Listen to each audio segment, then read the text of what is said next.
home I had ever known. I do not want to leave. But now as the sound of the engines grows to a roar and shifts in pitch, I strain to take a last look around. I am hoping for an opening in the storm, as much for me as for the pilot. I want to see the ice plane one more time and lose myself in its empty horizon. But the notion passes, like waking from a dream, and within moments begins to seem unreal. The Geographic Cure.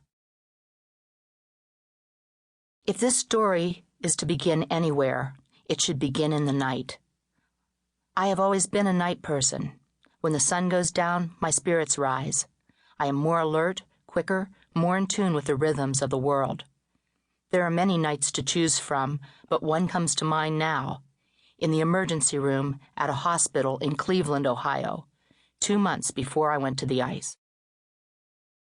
For me, each shift started before I reached the hospital gates. I drove into the city like a soldier preparing for battle, chugging coffee and listening to rock tapes to shake my brain awake and get my blood pumping.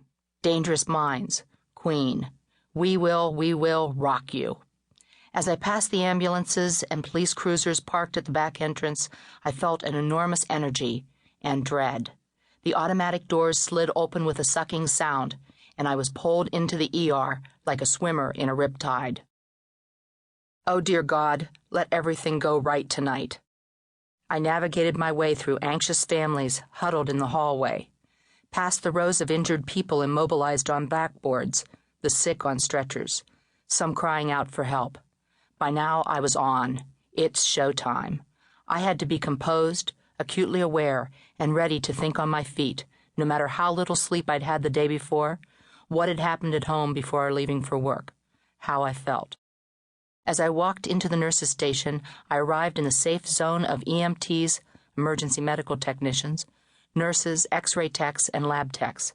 My physician partners looked stressed and hurried, as they usually did at this time of night. Prime time for emergency medicine. "Nielsen, really good to see you," said Max, a friend and fellow ER doc, as he raced toward the trauma room. "Grab some charts. We just took a big hit." No time to get a cup of coffee or converse. There were 8 charts in the rack, representing patients ready to be seen. An emergency room in a big American city is a crucible of human suffering and desperate behavior. Everybody and everything rolls in off the streets at one time or another, and anything can happen. The walk-in case may have the flu or viral meningitis. The man on the stretcher might have a bruised shoulder or a bullet in the heart. Many of our late-night visitors were gang members and crack addicts. I never knew what to expect when I pulled back the curtain.